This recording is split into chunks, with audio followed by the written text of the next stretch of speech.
ఈ లోకానికి క్రైస్తవుడు ఎందుకు నచ్చడు, అవసరమైతే చంపడానికి కూడా ఈ లోకం ఎందుకు వెనుకాడదు అంటే క్రీస్తుని రుజువులతో నిరూపిస్తాడు కాబట్టి.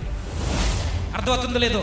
క్రీస్తుని ఎవరైతే రుజువులతో, ఆధారాలతో, ఎవిడెన్స్తో ఈయనే దేవుడు, ఈయనే రక్షకుడు, ఈయన మాత్రమే దేవుడు అని ఎవరైతే నిరూపిస్తారో రుజువులతో, వాళ్ళకి ప్రాణహాని ఖచ్చితంగా ఉంటుంది అనడానికి బెస్ట్ ఎగ్జాంపుల్ పౌలు గారు. యేసు క్రీస్తు వారి యొక్క దైవత్వాన్ని, ఆయనే దేవుడు, ఆయనే రక్షకుడు, ఆయనే మెస్సియా, పరలోకం నుండి భూకి దిగొచ్చిన ఒకే ఒక మార్గం ఈయనే అని ఎవరైతే రుజువులతో రుజువుపరుస్తారో వారికి ఖచ్చితంగా హాని కలుగుతుంది. ఫస్ట్ చంపేయాలనుకున్నారంట పౌలు గారిని.